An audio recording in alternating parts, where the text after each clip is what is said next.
અનેક લાભ આપણને પ્રાપ્ત થવાના છે, જેની માહિતી ઉદ્ઘોષકે આપી આપણને. વક્તવ્યના પ્રારંભમાં આપશ્રીના પરિવારની સાથે જે સંબંધ છે એનો ઉલ્લેખ કરી અને પછી શ્રી મહાપ્રભુજીના જે વચનો છે એના દ્વારા શ્રીમદ ભાગવતનો આપણે પ્રારંભ કરીએ. મૂળતઃ અમારું ઘર પરંપરાથી પંચમ ગૃહનું સેવક. મૂળ વતન ઉમરેઠ, એમાં પૂજ્ય મહારાજશ્રી હમણાં જે પ્રમાણે આજ્ઞા કરી, કૃષ્ણ ભવન અને શ્રી ઠાકોરજીનું નંદાલય બંને બાજુમાં એને કોમન હોલ.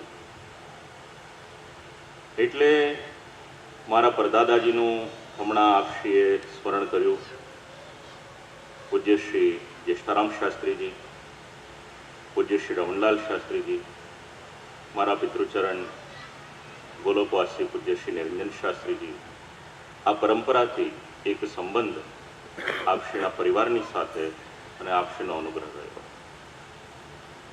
સાથે સાથે એ પણ વાત યાદ આવશે કે નિત્યલીલાસ્ત પૂજ્યપાદ ગોસ્વામી 108 શ્રી દેવકીનંદનજી મહારાજશ્રીનું જીવન ચરિત્ર લખવાનું હતું ત્યારે મારા દાદાજી પૂજ્ય શ્રી રમણલાલ શાસ્ત્રીજીએ એ આલેખન કર્યું હતું.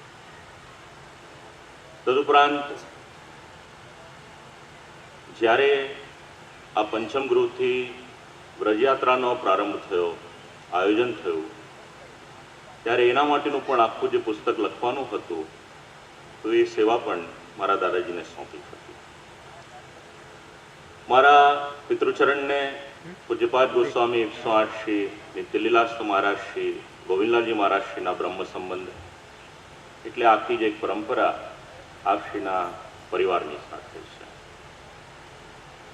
અને એ જ અનુગ્રહના ફલ સ્વરૂપે આ નંદાલયના પ્રાંગણમાં વાણી પવિત્ર કરવાનો આજે અવસર પ્રાપ્ત થયો છે.